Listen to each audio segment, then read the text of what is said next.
Hello everyone, my name's David Johnston. I'm editorial editor of the Gazette, and I'm with Don Macpherson, our provincial affairs columnist, and that's Macpherson, Scottish origin. We've been following this week the Scottish referendum, a win for the no side, 55-45, with some process aspects that have some implications for us here in Quebec if we have a third referendum here.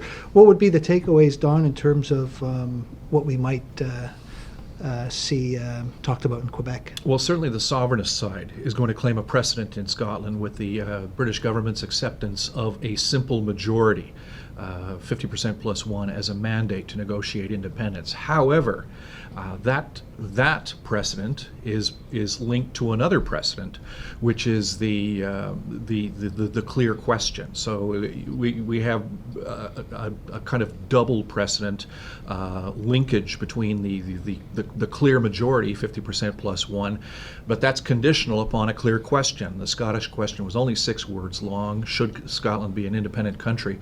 Which is a lot shorter, a lot simpler, and a lot clearer than the questions that we've had in the 2 referendums here in Quebec. So it really is kind of linkage between those two things. The other thing that the sovereignist movement is going to claim is that the respectable showing of the yes side in the Scottish referendum, 45%, shows that independence, political independence, is still relevant even in a globalized 21st century. If an independence movement in a country like Scotland, which in some respects is similar to Canada, if an independence movement there can get 45%, then it shows that independence remains relevant. There may be a third aspect too, and that's how some of the other fine print was negotiated with the British Election Council or Committee. In other words, Scotland recognizes that the other partner had a legitimate say in the formulation of the terms and conditions of the referendum.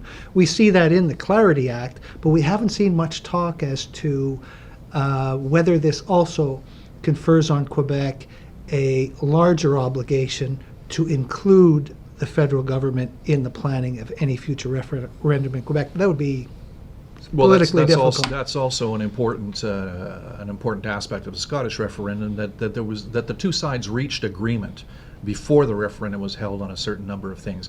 We haven't seen that here in Quebec. As a matter of fact, the Quebec sovereignty movement has never accepted the idea that Ottawa should have a say in the running of a referendum here on sovereignty.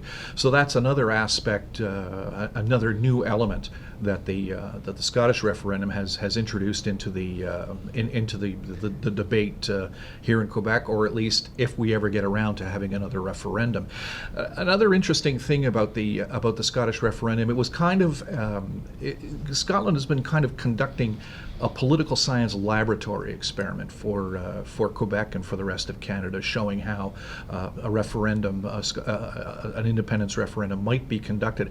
But there's a second half to that experiment that we really didn't get to see, and that's what would have happened after a yes vote. What would the negotiations have been like? What would the effect, the short-term effect, have been of a yes vote? And it would have been useful for us here in Quebec and the rest of Canada to see that, to see how it played out.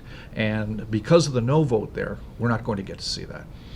On another note, we had Jacques Parizeau this week. He periodically weighs in on the sovereignty debate here.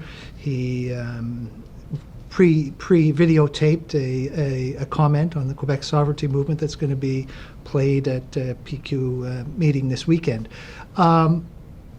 We've seen the soundbite saying that the sovereignists are en face of a field of ruins. Lisée was quick to be critical of what Parizeau said, reflecting some tension between the Bouchard and Parizeau people from '95.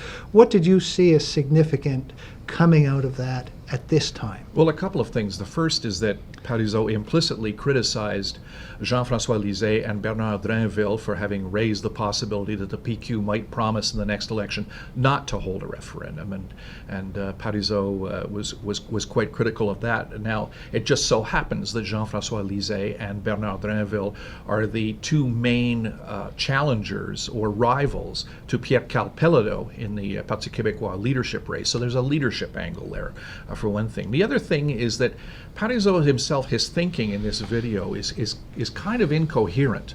On the one hand, he says the Parti Québécois and the sovereignty movement need to get closer to the people.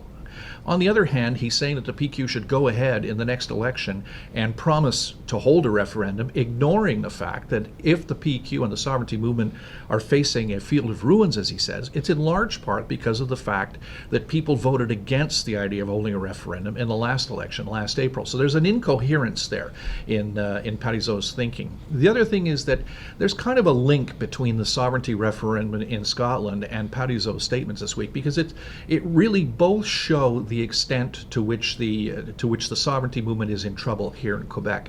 One thing that the Scottish referendum showed, the fact that the pro-independence side there, the yes side, was able to get 45% on a so-called hard question.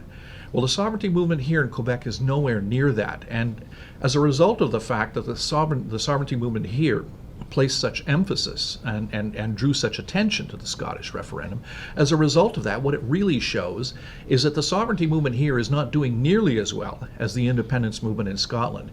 And this is something that the plight of the current situation of the sovereignty movement here was also at the heart of Parizeau's remarks. Thank you very much. You're welcome. We'll look to talk to you later. All right. Thanks.